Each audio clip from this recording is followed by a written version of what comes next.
إن الحمد لله نحمده ونستعينه ونستغفره ونعوذ بالله من شرور أنفسنا وسيئات أعمالنا. من يهده الله فلا مضل له ومن يضلله فلا هادي له، وأشهد أن لا إله إلا الله وأشهد أن محمدا عبده ورسوله. يا أيها الذين آمنوا اتقوا الله حق تقاته ولا تموتن إلا وأنتم مسلمون. يا أيها الناس اتقوا ربكم الذي خلقكم من نفس واحدة وخلق منها زوجها وبث منهما رجالا كثيرا ونساء، واتقوا الله الذي تساءلون به والأرحام إن الله كان عليكم رقيبا. يا أيها الذين آمنوا اتقوا الله وقولوا قولا سديدا يصلح لكم أعمالكم ويغفر لكم ذنوبكم، ومن يطع الله ورسوله فقد فاز فوزا عظيما. أما بعد فإن خير الحديث كتاب الله، وخير الهدي هدي محمد صلى الله عليه وسلم، وشر الأمور محدثاتها وكل محدثة بدعة وكل بدعة ضلالة وكل ضلالة في النار. وأعوذ بالله من الشيطان الرجيم. بسم الله الرحمن الرحيم. قاف القرآن المجيد. بل عجبوا أن جاءهم منذر منهم وقال الكافرون هذا شيء عجيب أإذا متنا وكنا ترابا ذلك رجع بعيد قد علمنا ما تنقص الأرض منه وعندنا كتاب حفيظ بل كذبوا بالحق لما جاءهم فهم في أمر مريض أفلم ينظروا إلى السماء فوقهم كيف بنيناها وزيناها وما لها من فروج والأرض مددناها وألقينا فيها رواسي وأنبتنا فيها من كل زوج بهيج تبصرة وذكرى لكل عبد منيب ونزلنا من السماء ماء مباركا فأنبتنا به جنات وحب الحصيد والنخل باسقات لها طلع نضيد رزقا للعباد وأحيينا به بلدة ميتا كذلك الخلود. كذبت قبلهم قوم نوح كذبت قبلهم قوم وأصحاب الرس وثمود وعاد وفرعون إخوان لوط وأصحاب الأيكة وقوم تبع كل كذب الرسل فحق وعيد أفأعينا بالخلق الأول وهم في لبس من خلق جديد. وقد قال الله تبارك وتعالى بسم الله الرحمن الرحيم. يا أيها الذين آمنوا ادخلوا في السلم كافة ولا تتبعوا خطوات الشيطان إنه لكم عدو مبين. محترم سامعین الکرام، اللہ تعالیٰ کا شکر ہے کہ اللہ تبارک و تعالیٰ نے یہ جو ہے حج کا مہینہ ذی القعدہ میں دیکھنا نصیب فرمایا. یہ جو اسلامی 11واں مہینہ ہے، جیسا کہ نومبر ہوتا ہے اس طرح جو ہے اسلامی مہینہ جو ہے 11واں مہینہ ہے. اللہ تبارک و تعالیٰ جو ہمیں اس مہینے میں زندہ رکھا ہے اس کا اللہ کا شکر ہے. تمام تعریف ہے اس پروردگار کے لیے ہے جو کائنات کی ساری مخلوقات کا پیدا کرنے والا اور روزی روٹی کا وہی مالک ہے. جیسے سمندر کی بڑی بڑی مچھلیاں اور جنگل کے بڑے بڑے جانور، زمین میں رہنے والے چھوٹی بکرے جن کی تعداد اللہ رب العالمین کے ساتھ کوئی نہیں جانتا. تمام مخلوقات کے لیے اللہ تبارک و تعالیٰ روزی روٹی پہنچاتا ہے اور انسانوں کو بھی وہی مالک ہے جو روزی روٹی کا جو ہے اللہ تعالیٰ سے ذمہ داری لیا ہے. اللہ تبارک و تعالیٰ نے جو کائنات میں سبھی مخلوق ہے ان کے لیے روزی روٹی وہی پہنچاتا ہے اور وقت مقررہ پر جو اللہ تبارک و تعالیٰ اپنی طاقت کے موافق پہنچاتا ہے. اس کے بعد جو ہے درود و سلام نازل ہو تمام انبیاء کرام پر جو آدم علیہ السلام سے لے کر عیسیٰ علیہ السلام تک آئے ہیں. اسی سلسلے کے آخری قریب ہمارے نبی جناب محمد رسول اللہ صلی اللہ علیہ وسلم پر درود و سلام نازل ہو. جیسے کہ درختوں کے پتھروں کے برابر اور پانی کے قطروں کے برابر اور زمین میں جتنے بھی کنکریاں ہیں ان کی قدری کے برابر اللہ کے نبی صلی اللہ علیہ وسلم درود و سلام نازل ہو. اللہ کے نبی صلی اللہ علیہ وسلم کو اللہ تبارک و تعالیٰ اس زمانے میں مبعوث فرمایا، نبوت عطا فرمایا جب زمانہ بڑا جو ہے اندھیرے میں گھرا ہوا تھا، جو روشنی کا کہیں نام نشان نہیں تھا، ظلمات اور اندھیرے بڑے جو ہے پھیلے ہوئے تھے. ایسے جو ہے بری جو ہے ماحول کے اندر اللہ تعالیٰ نبی صلی اللہ علیہ وسلم کو مبعوث فرمایا. تو اللہ کے نبی صلی اللہ علیہ وسلم کی بڑی کوششوں کے بعد جو ہے عالم میں جو ہے دین اسلام کو نافذ کیا گیا. اللہ تبارک و تعالیٰ جو ہے تمام انبیاء کو بھی اسی مقصد کے لیے بھیجا تھا. اسی مقصد کے آخری کئی ہمارے نبی تھے جنہوں نے اپنے جو ہے مقصد میں کامیابی حاصل کی اور 60 سال کی عمر میں اللہ تعالیٰ نے کو جو ہے دنیا سے اٹھا لیا. تو اللہ تبارک و تعالیٰ کا شکر ہے کہ ہمیں اس نبی کے امتی بنا کر رکھا ہے. اس کا ہم سب سے بہترین نبی ہیں اور ہم جو ہے سب سے بہترین جو ہے امت ہیں. اللہ تبارک و تعالیٰ نے ہمیں دعوت دی ہے کہ ہمیں تمام کے تمام مکمل دین اسلام میں داخل ہو جائے. یا ایھا الذین آمنوا ادخلوا فی السلم کافہ، اے ایمان والو، یا ایھا الذین آمنوا، اے ایمان لائے ہوئے لوگوں، مکمل پورے کے پورے داخل ہو جاؤ دین کے اندر. ورنہ جو ہے نقصانات اٹھانے پڑیں گے. جیسے کہ جب انسان کوئی مکمل دین میں داخل نہیں ہوتا تو اس کے بڑے بڑے نقصانات اسے ہوتے ہیں. جیسا انسان جو ہے شیطان پرستی میں یا خواہش پرستی میں بن جاتا ہے. اسی کے سلسلہ میں جو ہے اس موضوع کو جب تزکیہ نفس، یعنی انسان کو جو ہے اپنے نفس کو یعنی اپنی خواہشات کو کس طرح کنٹرول کرے، اس کے بارے میں اللہ اس کے رسول صلی اللہ علیہ وسلم نے احکامات پیش کیے ہیں. یعنی جس کو تزکیہ نفس کہا جاتا ہے، یعنی نفس کو کنٹرول میں رکھیں اور اللہ اس کے رسول کے احکامات پر عمل کرے، اپنے دل کی پسند چیزوں کو پورا کر دے. اس کا نام ہے تزکیہ نفس. انسان کو ہمیشہ جو ہے خواہشات سے بچنا چاہیے. جب تک انسان خواہشات پر عمل کرتے رہے گا اس کے اندر دین داخل نہیں ہوگا، کیونکہ دین کو جو ہے نفس کی پرستی کبھی جو ہے داخل ہونے نہیں دینے. اس لیے اللہ تعالیٰ کہتے ہیں ایھا الذین آمنوا ادخلوا فی السلم کافہ، اے ایمان والو پورے کے پورے جو ہے دین میں داخل ہو جاؤ. اس سے جو ہے انسان جب مکمل اللہ اور اس کے رسول کے تابع ہو جاتا ہے تو نفسی خواہشات سے بچنے لگتا ہے. ورنہ انسان کو نفسی خواہشات سے بچنا بڑا مشکل بات ہے، کیونکہ جب انسان خواہشات پر عمل کرتا ہے تو دین کو جو ہے پیچھے چھوڑ دیتا ہے اور اپنے خواہش کو آگے کرتا ہے. اس دنیا کے اندر جتنے بھی جو لوگ ہیں، چاہے وہ بھلے ہو برے ہو یا ہے وہ خیر و شر کے درمیان کشمکش میں ہمیشہ جاری رہتے ہیں. تو یہ سوچتے ہیں یہ کام اچھا ہے یا برا، تو انسان کو جو ہے برائی فوراً عمل میں لا کرتی ہے، لیکن جو ہے اچھائی جو ہے اسے پیچھے چھوڑ دیتی ہے. یعنی انسان کے نفس کے اندر جو شیطان اور جو ہے نفسی خواہشات ہوتے ہیں وہ ہمیشہ جو ہے نیکی کو جو ہے پیچھے اور برائی کو سامنے رکھ کر پیش کرتے ہیں. اس لیے انسان کو پورے کا پورا مکمل اللہ اور اس کے رسول کی شریعت کے اندر داخل ہو جانا چاہیے. اس لیے اللہ فرماتا ہے کافہ، پورے کے پورے دین کے اندر داخل ہو جاؤ، ورنہ شیطان اور تمہارا جو نفس ہے، دل ہے، تمہیں کبھی بھی بھلائی کرنے نہیں دے گا. یا مقصد زندگی گزارنے والے کو اور طریقہ خیر تلاش اور جستجو میں منہمک رہے گی. یعنی انسان سوچے گا کہ بھلا کیا ہے برا کیا ہے. اس لیے جو ہے انسان کو ہمیشہ اللہ کی معرفت حاصل کرنی چاہیے، اللہ کی ذات کو پہچاننی چاہیے اور اللہ کے نبی صلی اللہ علیہ وسلم کی ذات کو پہچاننا چاہیے، تاکہ انسان کو جو ہے اللہ کا ڈر پیدا ہو اور نبی کی سنت سے جو ہے اس سے محبت سے کہ انسان جو ہے شیطانی وسوسے سے بچ سکتا ہے.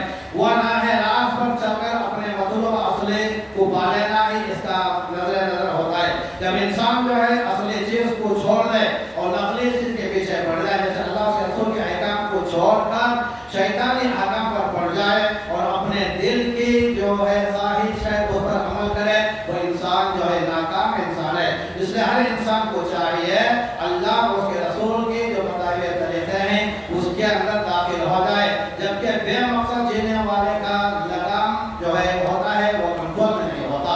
یعنی جو انسان صرف بے مقصد جیتا ہے، اسے نہ شریعت معلوم ہے، نہ اللہ معلوم ہے، نہ اللہ کے رسول کی زندگی معلوم ہے، ایسا انسان بے مقصد اور بے لگام ہو جاتا ہے. بے لگام کے معنی ہے بے کنٹرول. یہ کنٹرول میں نہیں رہتا پر اپنی خواہشات پر عمل کرتا ہے. تو ایسے خواہشات پر عمل کرنے والے انسان کی زندگی بے مقصد ہوتی ہے. جو مقصد انسان کا دنیا میں بھیجا گیا ہے وہ مقصد اس کا ضائع ہو جاتا ہے اور وہ شیطان کی راہ پر چل جاتا ہے. تو ایسا انسان کی زندگی جو ہے بیکار ہوتی ہے، اس کی دنیا جو ہے بیکار ہو جاتی ہے، آخرت میں بڑا نقصان اٹھانے والا ہوتا ہے.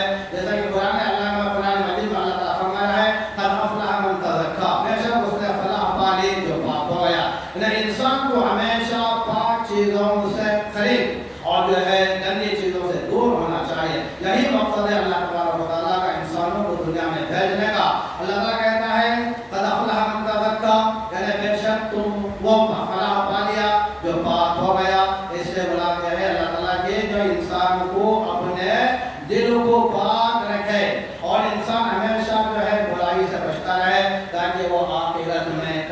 ہو جائے۔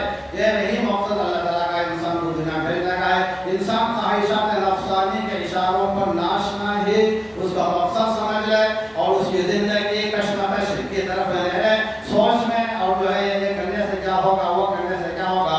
اگر یہ سوچ میں انسان زندگی گزارنے لگے اس کی زندگی برباد ہو جائے گی۔ اللہ تعالیٰ کہتا ہے تم لوگ پکے ایمان والے بن جاؤ اور موت تک ایمان والے رہو۔ قرآن مجید میں اس مقصد کا جو ہے کئی آیتیں اللہ تعالیٰ نے تعبیر فرمائی ہے۔ اللہ تعالیٰ کہتا ہے انتم مسلمون جب تم مرو مسلمان ہو کے مرو، یعنی ایمان والے ہو کر مرو۔ اگر انسان کو ایمان والا ہو کر مرنا ہے تو اسے شریعت کا پابند ہونا چاہیے۔ اگر شریعت کے پابند انسان چھوڑ دے اور جو ہے خواہشات نفس پر عمل کرتا رہے تو وہ جو ہے مقصد حیات کو بھول گیا اور آخرت کو بھول کر دنیا میں پھنس جاتا ہے۔ تو ایسے پھنسے ہوئے انسان کو آخرت میں کامیابی نصیب نہیں ہوتی۔ کشف نفس کے آبیاری سے اس کو نصب العین جو ہے بولتا ہوتا ہے نا، انسان جو ہے آخرت کو بھول کر دنیا کی زندگی میں جو ہے منہمک ہو جاتا ہے۔ نفس پرستی کا مرض ہر زمانے میں رہا ہے، یعنی ہمیشہ جیسا کہ اللہ کے نبی صلی اللہ علیہ وسلم زمانے میں جو ہے نفس پرستی تھی، اللہ کے نبی صلی اللہ علیہ وسلم آنے کا جس پرستی سے لوگوں کو نکالا اور نکالنے کے بعد ایک ایسی زندگی عطا فرمائی، وہ زندگی دنیا کو بھلا کر آخرت کے جو ہے زمرے میں ڈال دیتی ہے۔ تو ایسے لوگوں کی زندگی جو ہمیشہ جو ہے اچھی ہوتی ہے، جس طرح کہ اللہ کے نبی صلی اللہ علیہ وسلم صحابہ کو جو ہے درس دے کر گیا، اسی طرح ہمیں بھی جو ہے اس طرح پر عمل کرنی چاہیے۔ انسان دنیا تو کرے لیکن خواہشات نفس کو نہ چلے۔ موجودہ زمانے میں اس کی خطرناک یا ہولناکیاں بہت سی زیادہ ہیں، یعنی آپ جو ہے انٹرنیٹ کا زمانہ ہے، لوگ ہمیشہ برائی میں منہمک رہتے ہیں، یعنی جب بھی فون کھولتا ہے تو برائی میں چلے آتا ہے، تو اس سے جو ہے خطرہ بڑا خطرناک ہے۔ حالانکہ پچھلے زمانے میں تمام چیزیں نہیں تھیں، لیکن انسان جو بھی امن و سلامتی میں تھے لیکن دین سے دور تھے، لیکن آج جو ہے امن و سلامتی انسانیت سے ختم ہو گئی ہے، بلکہ ہمیشہ جو ہے برائی کا خطرہ لگا ہوا ہے، کیونکہ انسان کے ہاتھ میں برائی خود آ گئی ہے، کیونکہ یہ فون اور جو انٹرنیٹ کے ذریعے سے انسان ہمیشہ بہت جلد جو ہے برائی میں پھنس جاتا ہے۔ تو اس زمانے میں جو انسان کنٹرول سے زندگی کرتا ہے اور جو ہے جیسا کہ امر بالمعروف والنہی کافہ، جو سارے کا سارا انسان جو ہے خیر میں داخل ہو جائے، شریعت کی پابندی کرنے لگے، وہ انسان کامیاب انسان ہے۔ تمام خطرناکیاں برائیوں کو چھوڑ کر اور ہلاکت خیز جو ہے چیزوں کو چھوڑ کر اور شدید ترین خواہشات ہے آج دنیا کے اندر پہلی بار ہمیشہ جہاں بھی جاؤ برائی نظر آئے گی۔ کسی دکان کے پاس جا کر دیکھیں گے تو جو ہے برائے نائنے ننگی عورتوں کی تصویریں لگائی ہوگی، تو اسی لیے انسان پرہیز کرتا ہوا شریعت کا پابند بن جائے اور اللہ کے دین میں داخل ہو جائے، یہ انسان کامیاب انسان ہے۔ اسی لیے اللہ تعالیٰ کہتا ہے نفس خواہشات سے پرہیز کرو، یعنی نفس کو اپنے کنٹرول میں رکھو۔ کنٹرول میں رکھنے کے لیے کیا کرنا آگے اللہ تعالیٰ اس کے رسول نے بیان کیا ہے۔ اکثریت نفسانی خواہشات کی پرستش میں جو بے خوف ہے، انسان جو ہے نڈر ہو گیا ہے، آج بغیر کسی ڈر کے فون کھول کر برائی دیکھتا ہے انسان، تو اس سے معلوم ہوتا ہے انسان جو ہے آج بے خوف اور بے ڈر ہے، نہ اس سے اللہ کا ڈر ہے، نہ اس کی سنتوں کی پابندی ہے، نہ کسی انسان سے ڈرتا ہے۔ زبردستی حرص و طمع، شہوت و معدہ پرستی، شہوت پرستی، نفسانی خواہش پسندی، دجل و فریب، ہر طرح کی بغض، حسد، تمام چیزیں انسان میں داخل ہو گئیں۔ جھوٹ، دھوکہ بازی، بہتان تراشی، غیبت تو ابھی آج عام ہے، چغل خوری بڑی عام ہے، زبردستی لوگوں کو ڈرا دھمکا کر ظلم سے پیسے کھانا، ظلم و تشدد انسانوں کے اس میں بڑھ گیا ہے۔ غیر مناسب نفسیاتی بیماریاں آج عام ہیں، ہر طرح انسان جو ہے حرام کاری میں مبتلا ہے، حلال چیزیں ملنا ہی بے نصیب ہو گئے۔ اور اس زمانے میں جو انسان اپنے خواہشات کو ترک کر کے، یعنی شیطان کے راستے کو ترک کر کے اللہ تبارک و تعالیٰ اس کے نبی کے بتائے ہوئے طریقے پر جب انسان چلتا ہے تو انسان کامیاب ہو جاتا ہے۔ شیطان ان کو نفس کے کشت میں یعنی سجا کر پیش کرتا ہے، یعنی انسانوں کو بیماری اس طرح سے شیطان لگا دیتا ہے کہ اس کو خوبصورت بنا کر پیش کرتا ہے، تو انسان سمجھتا ہے یہ بھلائی ہے، برائی نہیں ہے۔ یعنی شیطان کا کام یہی ہے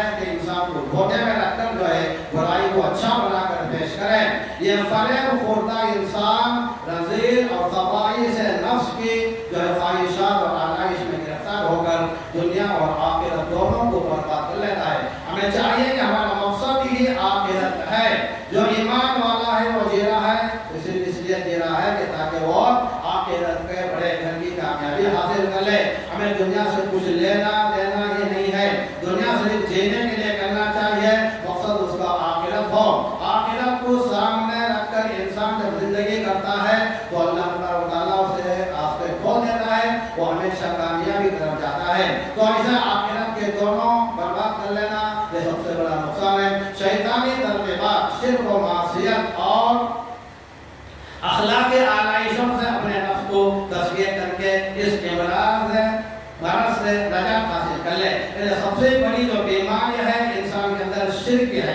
شرک اور معصیت گناہ گاری. اس کے لیے شیطان جو ہے لوگوں کا آمادہ کرتا ہے تاکہ وہ شرک کرے، گناہ میں مبتلا ہو جائے، گناہ کر کے اپنے اخلاقوں کو برباد کر لے، برباد کر کے جو ہے اپنے دل کو جو ہے بیماری میں مبتلا کر دے تاکہ وہ دنیا میں نجات حاصل نہ کر سکے. تو ایسا انسان دنیا اور آخرت دونوں جو ہے فلاح و ہمکنار ہوگا. جو ارشاد باری تعالیٰ ہے تو اللہ تعالیٰ کہتا ہے جو بھی انسان نجات حاصل کرنا چاہتا ہے اللہ اور اس کے نبی صلی اللہ علیہ وسلم کے راستے پر ہمیشہ چلتے رہے. ایک اور نہیں اللہ تعالیٰ فرماتا ہے سورۃ الشمس کے اندر قد افلح من تزکا، جس نے اپنے آپ کو پاک کیا وہ کامیاب ہو گیا. پہلے جو آیت تھی سورۃ الاعلیٰ کی تھی، اس میں اللہ تعالیٰ پھر کہتا ہے قد افلح من تزکا، جس نے اپنے نفس کو پاک کیا، یعنی خواہشات کے کنٹرول کو جو ہے برقرار رکھا اور خواہشوں پر عمل نہیں کیا. تو ایسا انسان دنیا کی زندگی میں کامیاب رہے گا اور اللہ کی نظر میں وہ کامیاب رہے گا. ذہن کے تزکیہ نفس کے پاس طریق ہے، وہ اسالیب خیر میں تحریک ہیں. اللہ تعالیٰ نے جو ہے کہتا ہے ہمیشہ خیر میں رہو، یعنی خیر کے معنی یعنی کہ کنٹرول میں رہو، اپنے خواہشات کو خیر میں رکھو اور اللہ کی شریعت کو جو ہے آگے رکھو. انسان جتنا خیر میں رہے گا، یعنی انسان اپنے خواہشات کو جتنا ترک کر کے کنٹرول میں رہے گا اتنا ہی اللہ کا دوست اور نبی کی سنتوں سے قریب ہوگا. یہ نفع بخش چیز ہے، یعنی دنیا میں بھی نفع ہے، آخرت میں بھی نفع ہے. اور انسان کو ان تمام چیزوں سے فائدہ حاصل کرنا ہو تو علم دین بھی حاصل کرنی چاہیے، یعنی نفع بخش علم. جب تک انسان کے اندر علم قرآن، علم حدیث نہیں آئے گی، اللہ کا ڈر، نبی کی سنتیں نہیں آئیں گی تو اللہ تبارک و تعالیٰ اس انسان کو کنٹرول نہیں رکھتا بلکہ وہ چھوڑ دیتا ہے، وہ جو جس راستے پر چاہے چلے جاتا ہے. خیر و شر اور حق و باطل کے درمیان تمیز اور تفریق علم عرفان کے بغیر نہیں کی جا سکتی. سچا علم جب انسان میں نہیں آتا، جیسا کہ قرآن کا علم ہے، قرآن کے اوپر انسان جو ہے تدبر کرے، قرآن کے بارے میں تحقیق کرے، اللہ کے نبی صلی اللہ علیہ وسلم کی سنتوں کے بارے میں انسان تحقیق کرے، جب اسے جا کر صحیح علم ملتا ہے اس وقت اللہ کا ڈر اور نبی کی جو ہے سنتوں کا علم اسے حاصل ہوتا ہے. جب تک انسان کے دل میں علم نہیں ہے، قرآن کی سمجھداری نہیں ہے، سنت سے اس کا لگاؤ نہیں ہے تو ایسا انسان شیطان کے پھندے میں فوراً پھنس جاتا ہے اور گمراہی کے دلدل میں چلے جاتا ہے. اس لیے اللہ تعالیٰ کہتا ہے علم خیر، یعنی وہ علم جو قرآن سے حاصل ہوتا ہے، قرآن کا تدبر، قرآن کی سمجھ انسان میں آ جائے تو انسان کبھی گمراہ نہیں ہوتا. یہی وہ علم ہے، وہی وہ جو ہے ہتھیار ہے جو شیطان کو ناکام بنا سکتا ہے. جب تک قرآن کا علم سچا اس کے پاس نہیں ہے، اللہ کے نبی صلی اللہ علیہ وسلم کی سنتوں کا اس کے پاس علم نہیں ہے تو وہ شیطان کو جو ہے ہرا نہیں سکتا. اسی کے ذریعے وہ شیطان کو ہرا سکتا ہے اور اپنے نفس کو کنٹرول میں کر سکتا ہے، جس سے خیر و شر کی معرفت ہو سکتی ہے. جب انسان کے اندر قرآن کی سمجھ اور قرآن کیا کہہ رہا ہے، اللہ کے نبی صلی اللہ علیہ وسلم کیا کہہ رہے ہیں، وہ علم اس کے دل میں آ جائے اسے بھلا اور برا معلوم ہوتا ہے. جب تک انسان کو بھلا اور برا ہی معلوم نہیں تو وہ کیسے اسے بچ سکتا ہے. بھلائی کیا ہے قرآن نے بیان کرتی ہے اور برائی کیا ہے قرآن نے بیان کرتی ہے. تو اس سے معلوم ہوتا ہے کہ قرآن کا علم جو ہے اور قرآن کی سمجھ انسان کو بھلائی اور برائی میں تمیز کرنے کی جو ہے حکمت سے سکھاتی ہے. انسان اگر شر شناسی کی صلاحیت سے محروم ہو تو انسان کو یہ معلوم نہیں کہ یہ گناہ کر رہا ہے یا اچھا کر رہا ہے. یعنی انسان کو اسے معلوم کر لینی چاہیے کہ جو عمل کر رہا ہوں یہ اچھا ہے یا برا ہے. اس کا علم قرآن و حدیث سے ملتا ہے اور محروم ہو تو وہ اس سے کیوں کر سکتا ہے. اور انسان کو قرآن و حدیث سے لگاؤ نہیں ہے، اسے جو ہے صحیح اور غلط کی تمیز نہیں ہے تو ایسا انسان برائی سے کبھی بھی بچ نہیں سکتا. اس لیے اللہ تعالیٰ کہتا ہے کہ قرآن و حدیث کا علم حاصل کرو. اللہ تعالیٰ کے لیے قرآن میں فرماتا ہے کہ نبی کی جو اہمیت کے بارے میں اقرأ باسم ربک الذی خلق، اس کی ابتدا یہی کہا اللہ تعالیٰ نے کہ تم جو قرآن اس سے جو ہے تعلیم سے انسان کو برائی اور بھلائی معلوم ہوتی ہے. شر سے بچنے کے لیے شر کی معرفت اسی طرح ضروری ہے جس طرح خیر کے انجام دینے کے لیے خیر کی معرفت. یعنی انسان کو برائی کیا اور بھلائی کا اس کا کم از کم علم ہونا چاہیے. جب وہ برائی کرتا ہے تو اس کے دماغ میں بات آ جائے میں گناہ کر رہا ہوں, تو بھلائی کر رہا تو اسے معلوم ہو جائے کہ یہ اچھا کام کر رہا ہے. اس وقت انسان کو تمام برائیوں سے بچ سکتا ہے اور اچھے کام کر سکتا ہے. اسی لیے سے تزکیہ نفس ہے, نفس کو کنٹرول کرنے کے لیے علم ہونا چاہیے. اور علم خیر کی معرفت, نفس کے رہ جانا کو میلانات کو درست ہو وہ کیا ہے دشا دکھانے کے لیے اس کی صحت و فساد کا ادراک ضرور ہے. اور انسان جب علم دین میں بہت آگے چلے جاتا ہے نا, اس سے پکا علم دین حاصل ہو جائے اور قرآن کا علم اور حدیث کا علم آپ سے آ جائے تو تمام برائیوں سے انسان ضرور بچتا ہے, کیونکہ وہ راستہ دکھاتا ہے قرآن کہ ہدی للمتقین. متقیوں کو جو ہے اللہ تعالیٰ جنت کا راستہ دکھاتا ہے. جو قرآن کا کام ہے کہ قرآن جو ہے جنت والے راستے پر چلاتا ہے اور ان کی صحت و فساد کا ادراک ضروری ہے. فضائل کے حسن اور رذائل کی خبیر کی پہچان علم کے ذریعے ہو سکتی ہے. اور انسان جب جو برائی کو جو ہے برائی سمجھے اور اچھائی کو اچھا سمجھے تو یہ علم کے ذریعے سے سمجھ سکتا ہے, ورنہ بغیر علم کے یہ تمام چیزیں اسے جو ہے حاصل نہیں ہوگی. علم ہی سارے اعمال کا دارومدار ہے. علم کے بغیر انسان کو کوئی مقصد حاصل نہیں ہوگا, کیونکہ امام بخاری نے حدیث نمبر 19 کے اندر بخاری کی اولین حدیث میں ہے باب العلم قبل القول والعمل لقوله عز وجل فاعلم انه لا اله الا الله واستغفر لذنبك. سورہ محمد کی آیت نمبر 19 ہے. امام بخاری کہتے ہیں کہ جب تک انسان کے اندر علم نہیں آئے گا تو اسے جو ہے بچت کی کوئی بھی اس کی سمجھ میں کوئی بچت میں کوئی نہیں آئے گا. بعد اس بیان میں کہ علم کا درجہ قول و عمل سے پہلے ہے. انسان کو جو ہے بات کرنے سے پہلے علم ہونا چاہیے, بولنے سے پہلے علم ہونا چاہیے. اس لیے کہ اللہ تعالیٰ کے ارشاد ہے فاعلم انہ لا الہ الا اللہ, آپ جان لیجئے اللہ کے سوا کوئی عبادت کے لائق نہیں ہے. سورہ محمد کی آیت نمبر 19 ہے. اللہ کہتا ہے اللہ کے علاوہ کوئی بھی عبادت کے لائق نہیں ہے. اور تو گویا اللہ تعالیٰ نے علم سے ابتدا فرمائی, تو اس سے معلوم ہوتا ہے کہ علم بڑا ضروری ہے. علم قرآن اور علم حدیث, اس سے انسان کی زندگی جو ہے سدھر جاتی ہے اور انسان جو ہے برائی سے بچنے کا راستہ تلاش کر لیتا ہے. اور آج جو ہے جتنا ترقی ہے علم کے اندر, انسان جو ہے اس سے فائدہ حاصل نہیں کر رہا ہے. آج کے زمانے میں علم بھی عام ہے اور برائی بھی عام ہے. اسی طرح جو ہے فون کے اندر جتنی برائی ہے اتنا علم بھی ہے. انسان کو علم سے فائدہ حاصل کرنا چاہیے اور برائی سے بچنا چاہیے تاکہ وہ آخرت میں کامیاب ہو جائے. اللہ تعالیٰ کہتا ہے شرک سے بچے اور اللہ تعالیٰ ہی کی عبادت کرے. لا الہ الا فاعلم انہ لا الہ الا اللہ. اللہ کہتا ہے میں ہی تمہارا مالک حقیق ہوں, میرے سوا کوئی تمہارا اللہ نہیں ہے, تم اسی کی عبادت کرو. اللہ تعالیٰ کہتا ہے کہ تدبر تفکر, اللہ تعالیٰ نے قرآن کریم کو انسانیت کی ہدایت کے لیے دنیا میں بھیجا. فلاح و کامیابی اس کے قرآن کے پیچھے چھپی ہوئی ہے.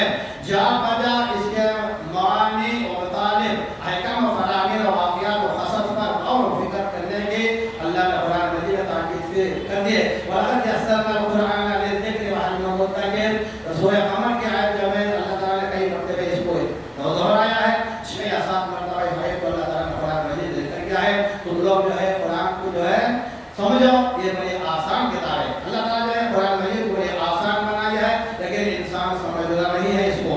انسان کو چاہیے قرآن مجید میں تفکر کرے, قرآن کے مجید میں غور و فکر کرے تاکہ تمام احکامات اس کے دماغ میں آ جائیں. تدبر قرآن جو ہے توحید اور رسالت کے بارے میں شکوک و شبہات کا ازالہ ہوتا ہے. انسان جتنا قرآن مجید کا جو ہے علم حاصل کرے گا اس کے ایمان میں اتنی ہی مضبوطی آئے گی اور اس سے نبی صلی اللہ علیہ وسلم کو سچا مانے گا. شک و شبہ اس کا دور ہو جائے گا. کفر اور نفاق کی گندگی سے انسان صاف ہو جائے گا. انسان کے اندر جتنی گندگی ہے, جتنے گناہ ہیں, اس کی گندگی کو اگر صاف کرنا چاہتا ہے تو انسان قرآن میں غور کرے. قرآن کا علم بڑا آسان ہے. اللہ تعالیٰ خود قرآن فرماتا ہے یسرنا القرآن, میں نے قرآن مجید کو آسان بنایا ہے. کوئی ہے جو سمجھنے والا ہو اسے سمجھے, اس پر غور کرے. نفس کے ماحول کی آلودگیوں اور آلائش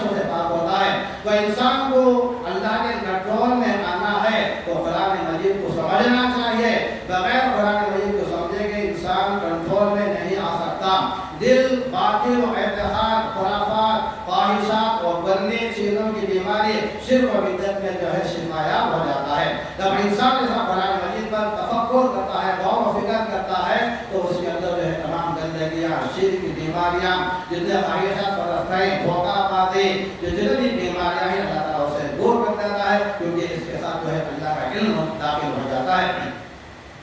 یا ایھا الناس قد جاءتکم موعظۃ من ربکم وشفاء لما فی الصدور وہدی ورحمۃ للمؤمنین۔ سورہ آل یونس آیت نمبر 57 میں اللہ تعالیٰ فرماتا ہے، اے لوگوں جو ایمان لائے ہو، تمہارے پاس تمہارے رب کی طرف سے یہ ایسی چیز یعنی قرآن مجید آئی ہے جو نصیحت ہے اور دلوں کو جو روگ بیماری ہے ان کے لیے شفا ہے، ایمان والوں کے لیے راستہ دکھانے والی اور رحمت والی ہے۔ اللہ تعالیٰ کہتا ہے، اے لوگوں جو ایمان لائے ہو، تمہارے پاس تمہارے اللہ کی طرف سے ایک ایسی چیز جو قرآن مجید آئی ہے جو نصیحت یعنی لوگوں کے لیے نصیحت ہے۔ اگر نصیحت حاصل کرے تو، اگر نصیحت حاصل نہ کرنا چاہے تو قرآن جو ہے ان کے سامنے بیکار ہے۔ اور دلوں میں جو بیماری ہے، شرک کی بیماری، گناہ کی بیماری، اسے اللہ تعالیٰ اس قرآن مجید کے ذریعے سے پاک کرتا ہے۔ ان کے لیے قرآن مجید شفا ہے، جب اس کو شفا سمجھ کر استعمال کرے۔ اگر انسان کو یہ نہیں معلوم کہ قرآن میں شفا ہے، روگ کی بیماری ہے، تو اسے کہاں بیماری سے شفا ملے گا؟ ایمان والوں کے لیے رہنمائی کرنے والی ہے، یعنی جس کے دل میں اللہ سے محبت، نبی سے محبت ہے، اس کے لیے یہ جنت کا راستہ دکھاتی ہے، اس کے لیے دنیا میں بھی اور آخرت میں رحمت ہے۔ اگر انسان اس قرآن کو سمجھے اور اس کے لیے رہنمائی کرنے والی کتاب سمجھ کر اسے پڑھے، انشاءاللہ اللہ تعالیٰ ضرور کامیاب کرے گا۔ اس آیت کا مقصد یہ ہے کہ انسان کو پورے کا پورا دیندار بن کر زندگی گزارنی چاہیے اور برائی کے قریب نہ جائے۔ یہی ہے تزکیہ نفس، نفس کو انسان کنٹرول نہ کرے۔ عمل صالح، اور یہ دوسرا کام یہ ہے انسان کو ہمیشہ نیک عمل کرنے کی سوچنی چاہیے۔ اب یہ نیک عمل کرنے کے لیے اسے پہلے جو میں نے بتایا ہوں، انسان کو علم حاصل کرنی چاہیے۔ علم کے ذریعے نیک عمل اور برا عمل انسان کو معلوم ہوتا ہے۔ جب اس کے دل میں علم ہی نہیں تو اچھا عمل کیا ہے اور برا عمل کیا ہے اسے معلوم نہیں ہوگا۔ علم ہی ایک ایسا راستہ، ایسی آنکھ ہے جس سے انسان برائی کو دیکھ سکتا ہے، بھلائی کو دیکھ سکتا ہے۔ جس کے دل میں علم نہیں ہے، قرآن اور حدیث کا تو اسے اچھا اور برا معلوم نہیں ہوگا اور محسوس نہیں کر سکے گا یہ بھلا یا برا ہے۔ اس لیے اللہ تعالیٰ کہتا ہے علم دین حاصل کرو۔ علم دین کے ذریعے سے انسان کو بھلا اور برا معلوم ہوگا۔ اسلام میں نیک اعمال کا دائرہ بہت اونچا ہے۔ اللہ تعالیٰ جو ہے دین کے معاملے میں بڑی چھوٹ دی ہے اور اونچا علم اللہ تعالیٰ نے ہمیں دیا ہے، کیونکہ اللہ کے نبی صلی اللہ علیہ وسلم نے کم از کم 23 سال کی زندگی میں اس دین کو مکمل کیا ہے، جس سے معلوم ہوتا ہے کہ یہ دین کتنا اونچا ہے۔ اس لیے اخلاق کے انسان کو اونچی رکھ کر جو ہے اس پر عمل کرنی چاہے۔ اسلام میں نیک اعمال کا دائرہ بہت ہی اونچا اور لمبا ہے۔ ارکان اسلام پر ایک سرسری یعنی تھوڑی سی انسان اگر نظر ڈال لے تو تزکیہ نفس کے لیے اس کے لیے بے شمار عظیم الشان فوائد، نتائج، علامات وغیرہ۔ انسان کو جو ہے دین پر غور کرنے اور جو اللہ تعالیٰ نے دین اسلام کے 5 فرائض ہمارے اوپر عائد کیے ہیں، اس میں انسان کبھی غور و فکر کرے تو علم ہی کے ذریعے غور و فکر ہوتا ہے۔ بغیر علم کے انسان کو اسے غور کرنے سے کوئی حاصل نہیں ہوگا۔ انسان کو دین کا علم حاصل کرے، اس کے بعد اس کے بعد جو ہے وہ تزکیہ نفس کے لیے جو ہے کوشش کرے۔ اللہ تعالیٰ اس کے فوائد پڑھے انسان کو دکھائے گا۔ چنانچہ کتاب و سنت کی روشنی میں نماز کو جو انسان پڑھتا ہے، نماز ادا کرتا ہے، تو نماز کے بارے میں اللہ کہتا ہے بے حیائی برائی سے روکتی ہے۔ تو 21 شعبے کی ابتدا میں اللہ تعالیٰ نے فرمایا ہے نماز جو ہے بے حیائی اور برائی سے روکتی ہے۔ اگر انسان جو ہے بغیر علم کے نماز پڑھ رہا ہے، کبھی پڑھتا ہے کبھی چھوڑتا ہے، تو اس سے اسے کوئی فائدہ نہیں ہوگا۔ نماز کو نماز سمجھے، اللہ کے سامنے کھڑے ہونے کا اور اللہ کو بات کرنے کا دل میں اسے محسوس ہو کہ میں اللہ سے بات کر رہا ہوں، اللہ کے سامنے کھڑا ہوں، تو ایسی نماز اس کو بے حیائی سے اور برائی سے روکتی ہے۔ یہی مقصد ہے اللہ تعالیٰ کا جو تنہا عن المنکر، یہ جو ہے برائی سے روکتی ہے نماز۔ تو انسان کو بغیر غور و فکر کے نماز تو پڑھ رہا ہے، لیکن اسے معلوم نہیں کہ نماز کیا ہے، نماز میں کیا پڑھ رہا ہے، کم از کم اسے ثنا کا معنی اور مطلب نہیں معلوم، ابتدا سے پڑھتا ہے۔ اس کے اندر خشوع و خضوع پیدا کرتی ہے۔ جس انسان کے اندر علم دین ہو وہ نماز پڑھ رہا ہو تو ایسے انسان کے دل میں خشوع اللہ کا ڈر اور اللہ کا خوف اس کے دل میں پیدا ہوتا ہے، اس کی نماز بھی پیاری نماز ہوتی ہے۔ اللہ تعالیٰ سے اس کے جو ہے تعلقات مضبوط ہوتے ہیں، ایسی نماز اللہ سے اس کے تعلقات کو مضبوط کرتی ہے جو علم کے ساتھ نماز پڑھتا ہے، حقوق بندگان کی ادائیگی پر ابھارتی ہے، اور یہ نماز اس کو جو ہے انسانوں کی ہمدردی اور انسانوں کے ساتھ جو ہے برے عمل سے بچ کر بھلائی کرنے کا جو ہے اس کے اوپر جو ہے اللہ تعالیٰ جو ہے ایک ایسا طریقہ ڈال دیتا ہے، وہ ہمیشہ بھلائی تلاش کرتا ہے، برائی سے بچتا ہے، لوگوں سے محبت کرنے والا، لوگوں سے ہمدردی کرنے والا، کسی کی پریشانی دیکھتا ہے تو یہ ڈر پڑتا ہے کہ اللہ تعالیٰ اس کو کیوں پریشانی دیا ہے، تو یہ نماز جو ہے بھلائی کی طرف راستہ دکھاتی ہے اور اسے پرسکون اور باوقار بناتی ہے۔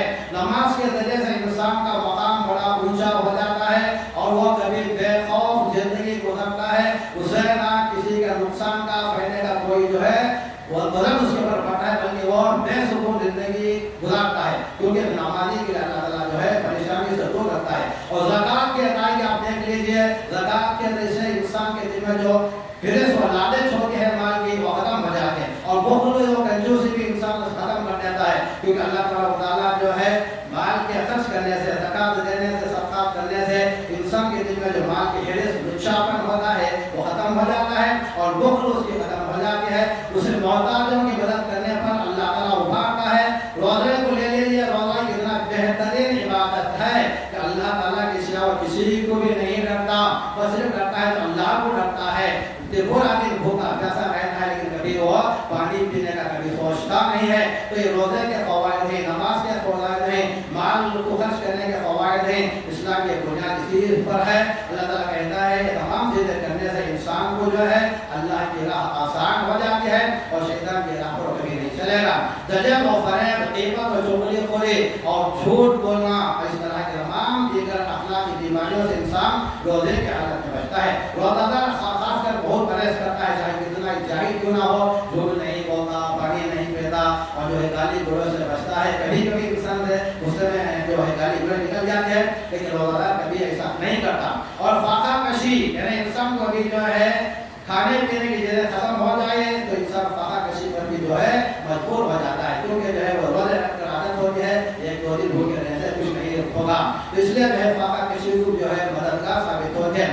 حج ایک فریضہ لیجیے کہ حج کا سیزن چل رہا ہے، جو اسلام کی بہت بڑی عبادت ہے۔ حج کے فرضیت بھی عظیم ترین فوائد کے حصول کے لیے انسان کو فائدہ مند ہے، کیونکہ حج میں انسان کو جو انسان حج کیا ہے تو عرب کی دھوپ میں جو ہے اگست اکتوبر میں جو انسان حج کرتا ہے اسے معلوم ہے وہاں کی مشکلیں اتنی سخت ہوتی ہے۔ انسان جو بچ کر جو حج سے نکل جاتا ہے وہ کامیاب انسان ہے۔ اگر 60-70 کی عمر والا اگر کوئی ہوتا ہے تو وہاں کبھی کبھی مر بھی جاتا ہے، اتنی سخت دھوپ ہوتی ہے، لیکن پھر بھی آدمی جو ہے تمام چیزوں کو برداشت کرتے ہوئے حج کر کے واپس آ جاتا ہے۔ حج ایک عظیم ترین عبادت ہے جو اللہ تعالیٰ کے جو ہے فوائد حاصل کرنے کے لیے اور نفس کو کنٹرول کرنے کے لیے انسان کے ثابت قدم ہے۔